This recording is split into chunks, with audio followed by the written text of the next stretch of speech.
자, 이번 이야기는 시청자 김뽀삐님께서 이야기를 들려주실 겁니다. 오늘 이야기 섬뜩할 겁니다. 실제로 겪기도 하셨고요. 자, 도대체 어떤 이야기인지는 같이 한번 들어보도록 하겠습니다. 여보세요? 반갑습니다. 안녕하세요. 네, 반갑습니다. 네. 안녕하세요. 자, 일단은 김뽀삐님 오늘 참여해주셔서 너무 감사드립니다. 제가 겪은 일이어가지고. 네네네. 네. 자, 근데 오늘 해주실 이야기가 이거 사람이 정말 무섭다라는 걸 다시 한번 느꼈던 이야기인 것 같아요. 예. 그러면 혹시 이 사건이 발생한 지역을 말씀이 가능하실까요? 저는 가능한데 이게 방송에서 괜찮겠죠? 실제로 겪은 거니까요. 네. 예, 없는 말도 아니고. 네, 저는 말씀드릴 수 있는데 워낙 이게 어차피 지금 거의 10 몇 년 됐지? 15년? 15년 정도 된 거라서. 네. 네, 그래가지고 지역을 말해도 상관은 없을 것 같기는 어디였나요? 해요. 예. 경기도 분당이요. 어이구, 천당 아래 분당 아닙니까, 원래? 밤에는 아니더라고요. 네. 아니요. 밤에는 아닌 게 아니라 그때 그 시간, 그 날이 네. 거기가 이상했던 거죠. 예. 그렇겠죠, 아무래도. 자, 그러면 도대체 어떤 이야기로 펼쳐질지는 같이 한번 들어보도록 하겠습니다. 렛츠가. 네. 길이십니다. 뽀삐예요.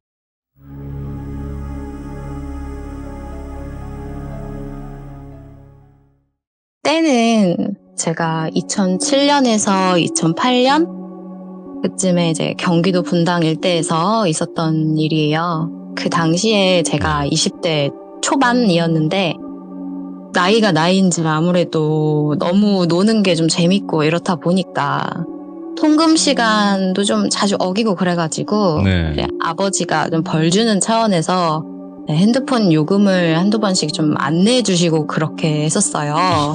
예. 근데 그렇게 되면은 이제 첫 번째로는 발신이 끊기거든요. 수신은 되고. 그래가지고 그 당시에 제 핸드폰이 발신이 안 됐었어요. 수신만 되는 상태였어요.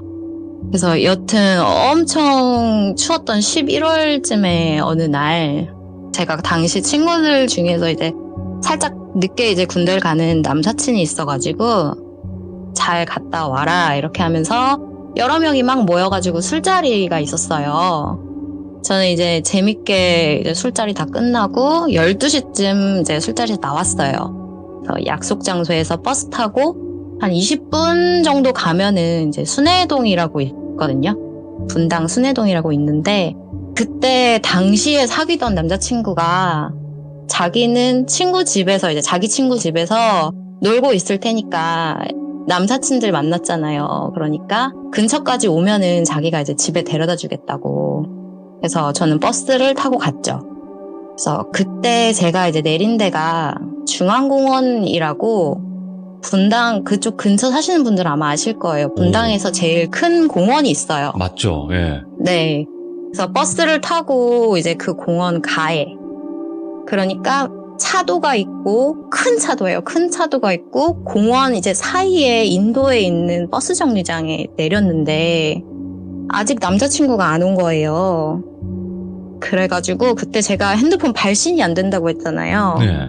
그래서 이제 수신만 계속 기다리는데 너무 춥고 그때 11월 이때여가지고 너무 춥고 기다리기가 좀 힘들었던 거죠. 그래서 어떻게 하지 하다가 근처에 보이는 공중전화로 그 당시에 이제 공중전화가 많았거든요. 그래서 공중전화로 들어갔죠. 예. 그래서 막 추워서 막 덜덜 떨면서 동전을 이렇게 넣고 있는데 갑자기 제 뒤에서 누가 이렇게 슥 제 목쪽을 끌어안는 거예요. 저는 그래서 순간적으로는 남자친구가 요 근처 숨어 있다가 깜짝 놀래키는 건가? 하고 이제 뭐야? 하고 돌아보려는데 일단 이 감싸 안은 팔 힘이 너무 세요. 오? 그리고 예. 턱 밑을 우연히 봤는데 칼이 있는 거죠. 장갑도 끼고. 남친이 그런 장난을 칠 리가 없잖아요. 그래서 이제 뒤를 이렇게 돌아보려는데 소리 지르면 죽인다? 조용히 해. 하고 진짜 처음 듣는 낯선 목소리가 들리는 거예요. 근데 어떡하겠어요. 저는 그 소리 지르면 죽인다고 하는데 그래도 진짜 살려주세요! 살려주세요! 하면서 죽어라고 소리를 질렀어요. 진짜 태어나서 그렇게 미친 듯이 소리를 지른 적이 없었어요. 일단 남자 힘으로 막 저를 끌고 가니까 정말 꼼짝도 할 수가 없고 이 남자 말대로 그냥 지금 어디 한번 그냥 딱 찔리더라도 도망을 가야겠다는 생각뿐인 거예요. 야, 예. 근데 진짜 정말 무서운 게 분명 옆에 막 버스도 지나다니고 뭐 늦은 시간이긴 했는데 차도 한 대씩 이렇게 지나다녔거든요. 근데 너무 날씨가 뭐 추워서 창문을 열질 않아가지고 그런가 아니면 다니는 차가 낮보다 적어서 그런가 제가 그렇게 소리를 미친 듯이 지르는데도 전혀 안 들리는 것 같고 그리고 그 큰 공원을 이렇게 쓱 봤는데 진짜 아무도 없는 거예요. 정말로 동물 한 마리조차도 안 지나가는 거예요. 그래서 제가 제 생각에는 이미 이 사람이 이제 공원에 지나다니는 사람이 있는지 없는지를 아마도 다 좀 체크를 하고서 이제 표적을 기다렸던 것 같아요. 그 표적이 아마 저였겠죠. 그래서 이제 제가 계속해서 끌려갔어요. 끌려가는데 방향이 어떻게 됐었냐면 그 중앙공원의 안쪽으로. 근데 그 공원이 좀 독특하게 중앙이 조금 작은 이렇게 산이거든요. 예. 근데 뭐 소리를 아무리 질러도 인기척도 없고 그 사람은 제 귀에 대고 소리 지르니까 조용히 해 죽여버린다. 목에 바람 들어가고 싶어? 계속 이렇게 하는 거예요. 근데 처음에는 진짜 이럴 때야말로 발로 이렇게 남자 급소를 차야 되는 건가? 이런 생각을 했는데 막상 제 뒤에 있잖아요. 그러니까 헛발질 할 것도 같고 사실 남자 급소를 차본 적도 없고 어떻게 쳐야 되는지 모르니까 안 되겠더라고요. 네. 그래서 그래 범인이 누군지 한번 얼굴이라도 보자 하고 되게 보려고 노력을 했어요. 근데 검은색 비닐을 눈썹까지 쓰고 검은색 터틀넥을 코까지 진짜 코까지 이렇게 올려 입어가지고 코랑 입 쪽은 아예 안 보였어요. 그리고 옷도 상하이 뭐 온통 다 검은색 착장이었고 그리고 나이는 많아봐야 뭐 한 30대 중반 목소리나 이런 거까지 생각했을 때 근데 생긴 거는 뭐 쌍꺼풀은 일단 짙었고 오히려 조금 잘생긴 편에 속한 느낌? 너무 말짱하신 분이 왜 이런 짓을 하지? 할 정도로 근데 그것도 진짜 잠깐씩 본 거고 그마저도 거의 눈만 보였잖아요. 그러니까 더 이렇게 자세히 볼 수는 없었죠. 그리고 의미가 있던 없던 그냥 계속 일부러 말을 좀 걸어봤어요. 그냥 뭔가 말이 어떻게든 사람이니까 통할 것 같았거든요. 그래가지고 원하는 게 뭐예요? 근데 제발 부탁인데 제발 칼만 치워주세요. 아니 칼만 치워주시면 원하는 대로 해줄 테니까 제발 칼만 치워달라고. 그러니까 이게 목 앞에 있으니까 너무 무서워서 이것만 치워주면 원하는 대로 진짜 다 할 수 있을 것 같더라고요. 진짜. 근데 그 사람이 그 말을 들어줄 리가 당연히 없죠. 그래서 이제 계속 협박과 욕을 먹으면서 계속 끌려가다가 이제 좀 산이 너무 많이 가까워지는 거예요. 물론 이제 몹쓸 짓을 당하는 것도 상상할 수는 있는데 무슨 짓을 하던 간에 칼이 있잖아요. 그러니까 얘가 맘만 먹으면 진짜 나는 오늘 끝나겠구나. 그렇지. 이런 생각이 드니까 이거는 뭐라도 해야겠더라고요. 그래서 그 왜 탄천이나 이런 하천 같은 데 가면은 이제 공원에도 그런 게 있거든요. 아래로 이렇게 경사로처럼 돼 있잖아요. 제가 그 근처에서 에라 모르겠다 하고 제 입 쪽에 이제 칼이랑 그 아저씨 손이 와 있잖아요. 손가락을 그냥 내 턱이 부러지나 네 손가락이 부러지나 한번 해보자 하고 진짜 악 깨물었어요. 정말 할 수 있는 게 그거밖에 없었어요. 근데 이제 욕을 아씨 어쩌고저쩌고 욕을 하면서 저를 이제 경사로 아래로 던져버리는 거예요. 저는 이제 뭐 거기 경사로를 그냥 대굴대굴 구르면서 가지고 있던 게 이제 가방이랑 핸드폰이었는데 이제 가방이랑 주머니에 있는 핸드폰 다 떨어뜨렸어요. 저는 이제 굴러 떨어졌으니까 정신이 이제 하나도 없지만 그래도 이제 마음속으로는 지금 도망쳐야 되는데 하고 이제 얼른 일어나려고 했는데 그 사람은 이제 손가락밖에 안 물려서 그런지 저보다 이제 좀 타격이 좀 적었나 봐요. 네. 얼른 오더니 제 가방은 주워서 저쪽으로 이렇게 던져버리고 제 핸드폰은 자기 주머니에 넣더라고요. 그러니까 그때 이제 가방을 아예 뭐 뒤지지도 않고 저쪽으로 이렇게 던져버리는 거 보고 아, 금품이 목적이 아니구나. 아, 그런 걸 이제 확실히 알게 됐죠. 느낌이. 그리고 나서 이제 제가 이제 널브러져 있으니까 제 머리채를 이렇게 휙 잡고 일으켰어요. 그러면서 이제 진짜 죽고 싶냐고 뭐 욕을 막 하더라고요. 네. 그래서 결국 다시 잡힌 채로 둘이 징검다리까지 건넜어요. 네. 그 개천에 있는 징검다리까지 건너서 산 입구 이제 바로 앞까지 왔을 때 아, 죽기 전에 막 인생이 주마등처럼 스친다라는 게 이제 뭔지 좀 알 것 같더라고요. 근데 저는 이대로 저 안에서 이렇게 허무하게 지금 이 나이에 죽는다는 게 뭔가 막 슬프다기보다는 진짜로 너무 억울하고 너무 화가 나더라고요. 그쵸. 왜 아무 죄도 없는 나한테 이런 일이 생기지? 이러면서. 근데 그때 진짜 거짓말 같은 일이 일어났어요. 아직도 생생하게 기억해요. 형광 핑크색 점퍼를 입은 아주머니 한 분이랑 예? 하얀색 점퍼를 입으신 아저씨 한 분이 강아지 한 마리를 끌고 산 안에서 입구 방향으로 내려오시는 거예요. 그 공원에서 정말 처음으로 본 살아있는 생명체였어요. 이거는 신이 주신 기회다. 이거는 이렇게 생각하는데 저만 본 게 아니잖아요. 그 아저씨 아줌마를 이놈도 본 거죠. 그쵸. 제 귀에 대고 지금 소리 내면 진짜 바로 찌른다. 이렇게 얘기를 하는 거예요. 근데 이거는 뭐 여기서 한 번 딱 찔리느냐 아니면 저기 안에 들어가서 진짜로 죽을 수도 있잖아요. 그 선택이기 때문에 저는 그냥 바로 소리쳤어요. 살려주세요! 하고 소리쳤어요. 그랬더니 이제 그 사람이 조금 당황을 좀 했는지 이제 뭐라 욕을 하더니 저를 놔버리고 도망을 가더라고요. 이야. 저는 팔에서 막 풀려나자마자 그 아저씨한테 미친 사람처럼 막 달려갔어요. 그 순간에는 거의 구세주잖아요. 무슨 엄마 아빠 만난 것 마냥 진짜 너무 반가웠죠.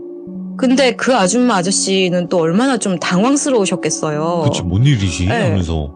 밤 12시 넘어가지고 이렇게 낙엽 위에 굴르고 막 머리채 잡히고 막 머리 산발인 여자애가 미친 듯이 막 뛰어오니까 예. 이렇게 하시더라고요. 근데 저는 이제 급하게 자초지종을 막 얘기를 드렸죠. 근데 그분들은 저랑 그 강도랑 연인인 줄 알았대요. 남자가 여자를 이렇게 팔로 감싸서 어깨동무한 것 같았다고. 아, 예. 예, 그러니까 깜깜해서인 건지 뭐 칼이 그렇게 막 큰 칼이 아니어서 그런 건지 그분들한테는 칼 같은 건 안 보였던 거죠. 뭐 사실 근데 칼이 있을 거라고 상상을 하기가 힘들죠. 예. 그래서 이제 제 몰골을 이제 보시고 너무 놀라하시면서 이제 아저씨가 핸드폰으로 경찰에 신고를 해주셨어요. 저는 핸드폰이 없잖아요. 그래서 그 당시 남친한테도 전화를 했어요. 네. 이제 얘기 듣고 남친도 너무 놀래가지고 같이 있던 친구들이랑 다 같이 막 뛰쳐나왔거든요. 근데 여기서 이제 첫 번째로 소름이 돋는 게 공원으로 그 남자친구랑 친구들이 저한테 뛰어올 때 네. 자기네들이랑 반대편으로 미친 듯이 뛰어가는 검은 비니 쓴 검은 옷을 입은 남자를 봤다는 거예요. 아, 봤구나, 미리. 네, 그러니까 너무 눈에 띄잖아요. 그 시간에 그렇게 전력 질주해서 도망가는 거니까. 근데 일단 제가 결론부터 좀 말씀을 드리면 그 사람을 잡지는 못했어요. 아, 예. 그때만 해도 CCTV 같은 게 그렇게 막 많지가 않고 증거도 뭐 남아있는 게 없잖아요. 그래가지고 찾기가 너무 힘들다고 하더라고요. 또 그 남자가 제 핸드폰을 일단 가져갔잖아요. 네. 근데 그 위치 추적을 해도 어차피 마지막으로 전원이 꺼진 위치만 확인이 되잖아요, 그게. 근데 그게 그 공원이더라고요. 네. 이 남자가 끈 건가 봐요. 그래서 알 수가 없다고 하더라고요. 그래서 어찌됐든 간에 이제 경찰분들이 와서 이것저것 조사하고 뭐 진술서를 써야 된다고 하셔가지고 경찰서를 갔어요. 네. 근데 거기서 이제 두 번째로 소름 돋는 게 네. 우연히 이제 거울을 봤어요. 화장실에 갔다가 목에도 베인 상처, 얼굴이랑 손이랑 온통 칼에 베인 상처인 거예요. 게다가 이제 거기 경사로 같은데 굴러떨어졌잖아요. 그렇죠. 근데 머리에 혹이 주먹만한 게 나 있고 낙엽은 막 덕지덕지 붙어 있고, 그러니까 이 칼에 베인 상처가 깊은 상처는 아니었어요. 근데 평소에 왜 우리 종이나 칼에 살짝 손만 베어도 아프잖아요. 근데 진짜 아픈 줄 전혀 몰랐거든요. 예. 그래서 엄마한테도 연락을 해서 엄마도 너무 놀라서 연락받고 달려오시고 이제 같이 집으로 왔는데 상처만 보고 저는 너무 소름이 돋았어요. 내가 이렇게 칼에 베었다고? 이러면서. 그리고 이제 같이 집으로 와서 이제 자려고 그러는데, 물론 잠이 잘 오는 게 사실 이상하지만 네. 너무 잠이 안 오더라고요. 이게 만일 내가 그때 그대로 끌려갔으면 어떻게 됐을까. 만약에 그 아줌마 아저씨랑 진짜 간발의 차이로 만약에 못 마주쳤으면 그렇죠. 진짜 그것이 알고 싶다 이런데 나오는 그런 주인공이 되나? 막 머릿속에 막 노란 사건 현장 테이프 이런 거 막 상상이 되고 무한으로 상상이 펼쳐지는데 무서워서 도저히 진정이 안 되는 거예요. 그럼요. 예. 네. 그렇게 진짜 며칠 동안 청심원 먹고 잠들고 이렇게 했었습니다. 그래서 제가 진짜 이 일을 시참을 하게 된 이유가 네. 이게 남의 일이 아닐 수가 있더라고요. 내가 겪을 줄 어떻게 알아? 그거를 아무도 네. 모르죠. 정말 너무 세상이 무섭기 때문에 진짜 네. 조심해야 된다는 말씀 드리고 싶었고, 또 물론 여기 듣고 계신 분들도 뭐 이런 일이 당연히 일어나면 안 되겠지만, 그럼요. 예. 네, 혹시라도 이런 일이 이렇게 일어난다 하면은 정말 끝까지 포기하지 말고 어떻게든 빠져나가려고 노력을 하면은 되기는 된 적이 있더라. 이런 걸 말씀을 한번 드리고 싶었어요. 이야, 너무 말씀을 잘 해주셨고요. 그리고 와, 어떻게 그 순간에 그런 생각과 상황을 판단을 하셔가지고 와, 어떻게 그렇게 하셨을지. 왜냐면 제가 만약에 역으로 그랬을 거라고 생각을 해봤거든요. 근데 저 네. 같은 경우에는 못 움직였을 것 같아요. 근데 진짜 살아야 되겠다는 생각만 있었어요. 그냥 나는 죽기 싫었거든요. 그래서 죽고 싶은 사람은 뭐 없겠지만 저는 진짜 안에 들어가는 순간 나는 끝나겠구나 이 생각밖에 없으니까 그렇죠. 예. 이 손가락이라도 어떻게 깨물어야 되겠다 해서 깨물었던 건데, 물론 효과는 별로 없기는 했지만 저는 그래도 되게 노력은 했다고 생각을 하거든요. 야, 근데 그 놈의 자식이 제가 봤을 네. 때는요, 찌를 용기가 없었어, 애초에. 그렇겠죠. 아무래도 예. 초범이고 할 것 같기도 하고. 근데 그것도 그렇지만 그 생각도 저도 했는데, 그래도 예. 이제 안에 들어가서 만약에 자기가 몹쓸 짓이라던가 뭔가를 한다, 그러면 이제 자기가 범행이 뭐 발각되거나 그쵸. 이렇게 될까봐 혹시라도 이렇게 할 것 같은 거예요. 아무것도 안 무섭고 정말 죽음만 무서웠습니다. 그러게, 지금 생각해보면요, 뽀삐님이 그 산으로 끌려갔다면, 네. 이거는 일이 더 안 좋게 흘러갔을 수도 있었다라는 게 맞는 게 뭐냐면, 네. 거기서 그냥 누구한테 걸리거나 이러면 도망치면 된다라는 판단밖에 못했을 거예요. 그쵸. 근데 그 안에서 추가적인 범행이 있으면 입 막아야 될 거 아니에요. 일단 생각하는 게. 그쵸. 야, 참. 일단은 오늘 뽀삐님께서 해주신 이야기를 쭉 한번 들어봤고, 그 당시에 정말 섬뜩해하고 어떻게 이거를 겪어내셨을까 이런 생각이 들 정도로 너무너무 네. 잘 들었고, 앞으로 우리 귀족님들에게는 이런 일들이 다시는 없어야 되겠다라는 취지에 네. 대해서 또 이야기해 주셔서 다시 한번 너무너무 감사드립니다, 뽀삐님. 아유, 제가 네. 감사드립니다. 아이고, 오늘 이야기 너무 잘 들었습니다. 네, 좋은 밤 되세요. 네, 감사합니다. 네. 야, 정말 섬뜩하네요. 예, 그 사람이 이렇게 무서운 겁니다. 귀신을 보고 무서울 수도 있겠지만요, 사람 목에 칼이 들어오면요, 일단은 여러분들 대부분 뭐 칼을 실제로 마주한 사람들이 계실지는 모르겠어요. 근데 실제로 보면 얼어버린대요. 칼을 보면요. 경찰들도 칼 보면 얼어버린다는 얘기가 있어요. 왜냐면 칼에 얼마나 아프고, 그 맞아보신 분들이 있으면 그 기억이 떠올라서 아예 그냥 몸이 굳어버린다고 하더라고요. 근데도 뽀삐님은 이렇게까지 임기응변을 하셔가지고 결국에는 지금 이렇게 시들물 들려주실 수 있는 것 같습니다. 정말 조심하시길 바라겠습니다. 시청해주신 모든 분들 감사드립니다. 고맙습니다.